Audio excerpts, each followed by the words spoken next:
안녕하십니까. 저는 출입국 관리 공무원 32년을 재직하다가 퇴직하고 현재 경주에서 외국인을 위한 출입국 민원 대행기관 업무를 수행하고 있는 정승화라고 합니다. 외국인 수가 지금 대한민국 전체 인구의 5%를 넘어서고 있습니다. 많은 사람들이 가장 한국 입국 단계부터 가장 많이 부딪히는 문제가 비자 문제인 것 같습니다. 대한민국 비자제도에 대해서 간략하게 말씀드리겠습니다. 사람들은 비자라는 말을 많이 쓰지만 법에서 쓰는 일반적인 용어는 아닙니다. 출입국관리법에서는 사증이라는 말을 써요. 사증은 대한민국에 입국을 가능하게 하는 영사의 추천 행위의 일종이라고 보면 돼요.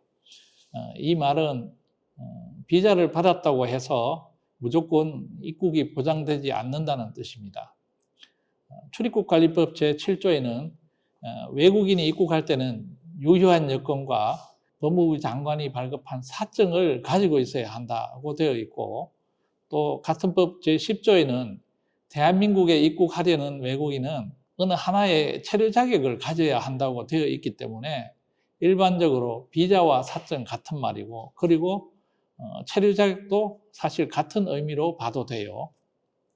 한국의 체류 자격은 크게 일반 체류 자격과 영주 자격으로 구분되어 있고, 일반 체류 자격은 다시 단기 체류 자격과 장기 체류 자격으로 나눌 수가 있습니다. 단기 체류 자격은 체류 기간의 상한이 90일 이하인 비자를 말하고, 장기 체류 자격은 91일 이상 머무를 수 있는 체류 자격을 말합니다. 그리고 한국의 체류 자격은 영어 알파벳 순 이니셜로 A부터 H 계열까지 총 37개로 되어 있습니다. 이 중 단기 체류 자격은 B와 C 계열 5개의 체류 자격이 해당되고요. 장기 체류 자격은 영주와 단기 체류 자격을 제외한 모든 체류 자격이 해당돼요. 예를 들어서 A1에서 A3까지, 그 다음에 D1에서 D10까지, E1에서 E10까지, F 계열은 F5를 제외하고 F1에서 F6까지, 그리고 임시 비자인 G1 비자, 그 다음에 H1, H2까지 종류가 제일 많습니다. 비자 종류마다 체류 자격의 활동 범위가 정해져 있어서 거기에 맞추어서 비자를 신청하면 허가를 받을 수 있습니다. 비자의 종류나 활동 범위에 대한 보다 자세한 정보는 출입국관리법 시행령 뒤쪽에 붙어 있는 별표 1, 별표 1의 2, 별표 1의 3에 잘 나와 있습니다. 이런 내용들은 인터넷으로도 확인하실 수 있는 내용입니다. 예, 아주 좋은 질문입니다.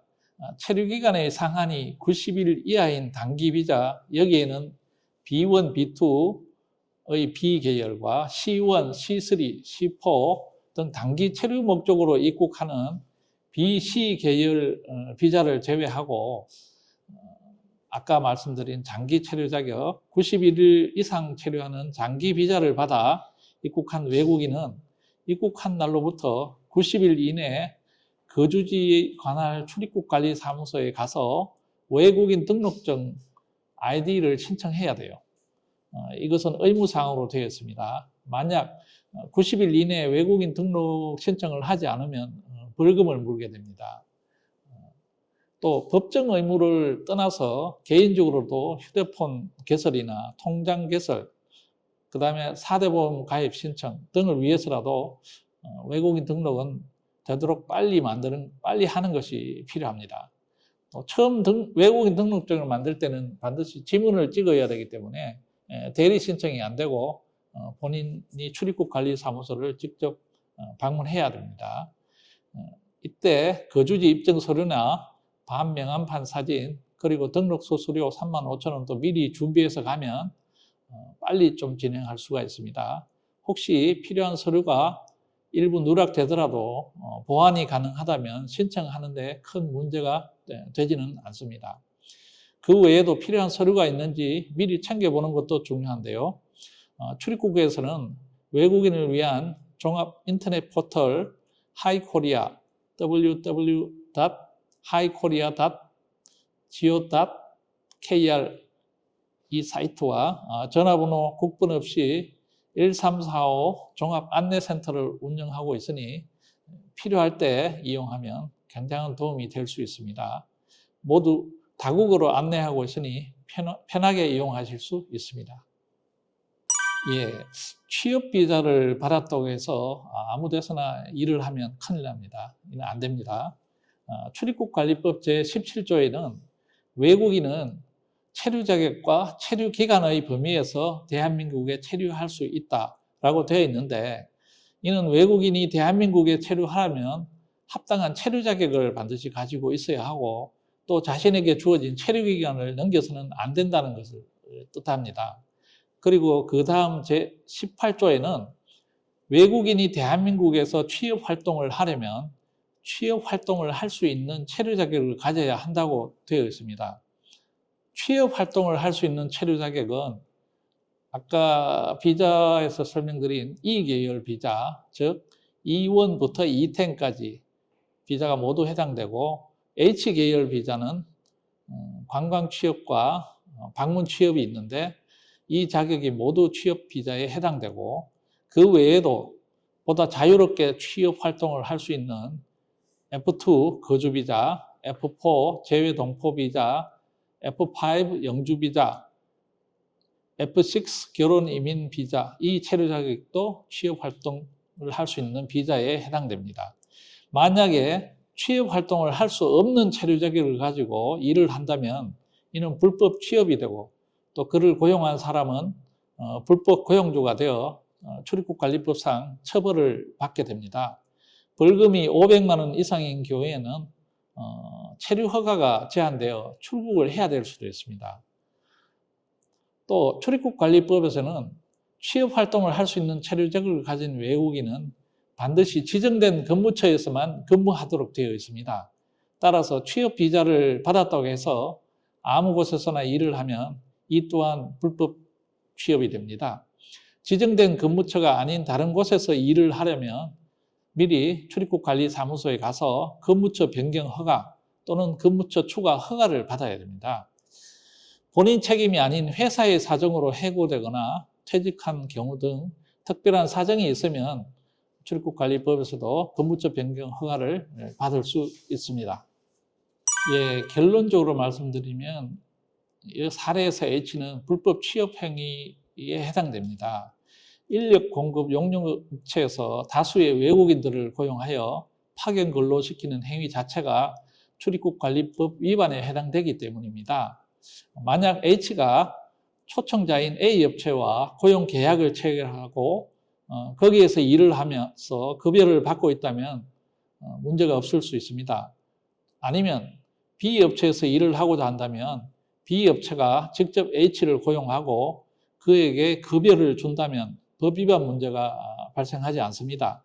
물론 근무처 변경 등의 등록 등의 절차를 거쳤을 때 해당되는 얘기입니다. 그런데 사례는 출입국관리법상 허용되지 않는 파견 근무를 하게 됩니다. 한 것입니다. 사례에서 H는 지정된 근무처가 어디인지 명확하지 않습니다. 일반적으로 급여를 주는 곳이 지정된 근무처인데, 그렇다면 사례자는 A 업체에서 일을 하는 것이 맞겠죠. 그러나 실제는 B 업체에서 일을 하는 경우가 되다 보니 근무처 변경 허가도 받지 않고 일을 하는 경우가 되어서 이는 불법 취업 행위가 되고, A 업체는 근무처 변경 허가를 받지 않는 외국인의 고용을 알선한 경우에 해당되어 모두 출입국관리법 위반으로 처벌을 피하기는 어렵습니다. 위의 사례에서 만약 H가 A 업체의 소개로 B 업체에 고용되었고 근무처 변경을 받아 취업하였다면 문제가 없습니다. 지정된 근무처가 외국인을 직접 고용하는 경우에 해당되기 때문입니다.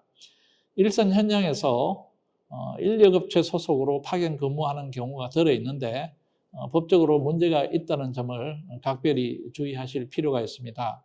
모르고 한 일이라도 법 위반이 되면 내지 않아도 되는 벌금을 물어야 될 수도 있고, 벌금액이 크면 체류 허가가 제한되어 출국을 해야 될 수도 있습니다. 예, 물론입니다. 산재를 당해 치료가 필요한 상황임에도 자신의 불법 체류 신분 때문에 선뜻 그 양지로 나오기가 두려운 사람들에게 알려드리고 싶어서 이 말씀을 드립니다. 산재라는 것은 대한민국 정부에서 치료를 해준다는 의미입니다. 외국인의 신분이 합법적이든 불법적이든 대한민국의 회사에 취업하다 산재를 당했고 산재 승인을 받았다면 다른 것은 고려 대상이 아니겠죠. 따라서 자신의 신분이 불법 체류자라 하더라도 일을 하다가 다쳐서 산재 허가를 받았다면 내어야 할 벌금도 면제되고 체류 자격 지원으로 외국인 등록증도 받을 수 있습니다. 다시 말씀드리지만 합법적인 신분 상태에서 치료를 받을 수가 있습니다. 만약 고용주가 불법 체류 신분인 A에게 치료를 해줄 테니 산재 처리를 하지 않도록 종용한다고 해도 산재 처리를 해달라고 요청하는 것이 훨씬 더 좋은 선택이 될 것입니다. 실제 심각한 산재를 당했음에도 산재 처리를 하지 않는 경우가 들어 있습니다. 그런데 시간이 지나다 보면 생각하지도 않은 후유 증상이 나타나는 경우도 많고, 또 나이가 젊고 당장의 목돈에 현혹되어서 불법 고용주가 내미는 그 산재 미처리 유혹에 쉽게 넘어가지 않았으면 좋겠습니다. 이는 외국인이 불법 체류자라는 약점을 나쁘게 이용하는 경우입니다. 산재 처리를 하지 않는다면 합법적인 체류 상태에서 치료를 받을 수도 없습니다. 또 생각지도 못한 후유증 때문에 합의금 명목으로 미리 받은 목돈이 다 들어가도 치료를 못하는 경우도 발생할 수 있으니까요. 다치지 않는 것이 제일 중요하지만 만에 하나 사고로 산재를 입었다면 반드시 산재 처리를 요청하는 것이 중요하다는 말씀을 꼭 드리고 싶습니다. 이 세 분과 같은 장기 체류 자격은 사유가 있으면 계속 연장이 가능한 비자입니다. 다시 말씀드리면 체류 연장을 받아서 대한민국에서 취업 활동을 계속 할 수 있기에 체류기간 연장 신청 기한을 놓쳐서 설령 오버스테이가 된다 하더라도 바로 출국 조치하지는 않습니다. 이런 경우 출입국에서는 대개 벌금을 내고 체류 허가 처분을 하게 됩니다.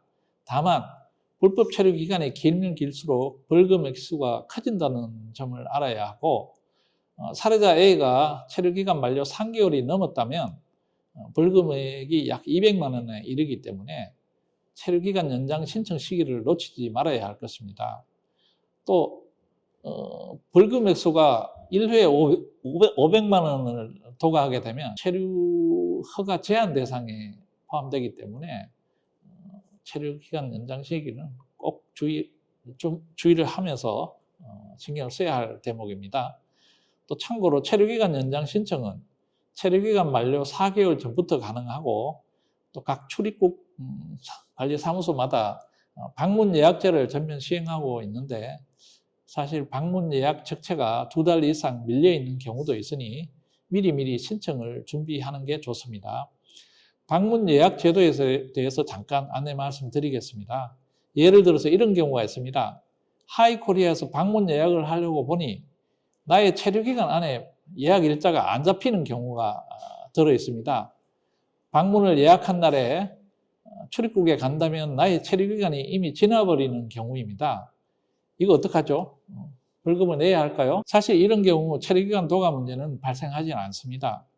본인은 체류 기간 안에 연장을 신청하려고 하였지만 체류 기간 안에 예약이 잡히지 않는 방문 예약 제도 때문에 나의 체류 기간 연장 신청 의도가 막힌 것이니까 이로 인한 체류 기간 도과는 신청인 본인에게 책임이 있다고 보기는 어렵습니다. 그래서 체류 기간 도과나 이로 인한 벌금을 물지는 않습니다. 걱정하지 않아도 됩니다. 그러니 방문 예약한 날이 나의 체류 기간을 도과하더라도 그대로 방문 예약된 날에 출입국을 방문하시면 되고 당일에 업무를 보시면 됩니다. 또 출입국관리법 시행령 제34조의 2항에 그 방문 예약 제도를 규정하고 있는데 임산부나 장애인 어떤 법무부 장관이 정하는 외국인은 방문 예약을 하지 않고도 업무를 볼 수 있도록 하고 있습니다. 이런 예외 사항에 대해 일선 현장의 출입국 관리 공무원이 잘 모르는 수가 있으니까 일률 적용하기 때문에 임신 또는 장애 관련 입증 자료를 지참하여 출입국 관리 사무소를 방문하시면 됩니다. 외국인들이 한국에서 체류하면서 비자 문제나 사실 많이 어렵습니다. 출입국 관리 공무원도 이해하기 어려운 부분들이 굉장히 많습니다. 하물며 외국인 입장에서 그거를 다 이해하기는 쉽지는 않을 겁니다. 출입국관리법에서는 이런 경우 출입국 민원 대행 기관으로 하여금 출입국 관리 업무 상당 부분을 대행이 가능하도록 허용을 하고 있습니다. 그래서 전문 출입국 비자 전문가나 체류 전문가 이런 출입국 관리 업무 민원 대행 기관에게 대행을 의뢰하는 것도 어려운 비자 문제에서 벗어날 수 있는 하나의 해결책이 아닐까 생각합니다. 그런 비자 문제에 부딪혔을 때는 미리 전문가와 상담하고 또 필요하면 대행을 의뢰하는 것도 굉장히 도움이 될 수 있다는 말씀을 드립니다. 하나의 팁입니다.